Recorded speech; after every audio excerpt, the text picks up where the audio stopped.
Lessons learned in the sandhills. Warning: graphic violence, disturbing images, maybe flashing lights. Sometimes I want to tell a story, but I hesitate. Some of the people in these stories would probably not want to hear their names mentioned in relation to events that happened nearly half a century ago.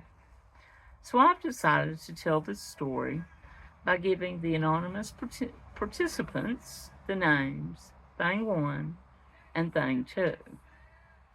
A long time ago, in a land far, far away, called the Taylor County Sandhills, it was a hot summer day, and Thang 1 and Thang 2 and I were coming back from hanging out at the beach and driving through the woods down Jody Morgan Grade, headed to Clearwater Creek to wash off the salt and the sand gnats. We were riding along an old green, and the road was sandy as hell, so I was going pretty fast, when all of a sudden a rabbit raced across the road right in front of us. The rabbit made it across in 2 big hops. He was in a hurry. Right behind the rabbit, going almost as fast, were 2 Mac Daddy diamondback rattlesnakes. Could have been Mac Mamas, or probably a Mac pair. I'm not sure, but they were very big, and it was clear one of them had already eaten a rabbit. Its midsection was swollen like a bowling ball, but it was still booking at top speed. I screamed, "Ah!" And Thing 1 and Thing 2 went to hollering, "Run 'em over. That's $5 each right there. I know a man on Hout Road that'll pay for rattlesnake skins." Nobody had to tell me twice. I knew money when I saw it. But the road was sandy and soft, and when the tires ran over the snakes, they just sank down in the sand and continued slithering away towards the woods. We stopped, and Things 1 and 2 got out, while I stayed in the car and watched warily. They had the 2 rattlesnakes bayed up against some palmettos, and the snakes were both coiled and rattling, striking, and giving off an ungodly stink. "Get the crab nets," Thing 1 yelled. It could have been Thing 2, I don't remember, but it was common knowledge I kept a set of crab nets, along with a bucket, in the trunk of my car at all times. I reluctantly let them have my nets.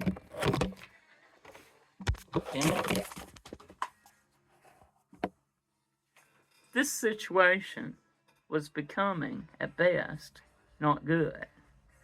The stench from the snakes was horrible, and the violent confrontation between Things 1 and 2 teamed up against the crab net, with the crab nets against the pair of snakes, simply trying to defend themselves, quickly became tough to watch.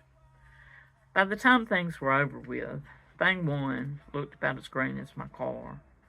Thing 2 put the dead snakes in an empty garbage bag and put it in the trunk along with my beat-to-hell crab nets. We stopped at Clearwater Creek and rinsed off as planned, but we were all kind of dazed and stunned silent.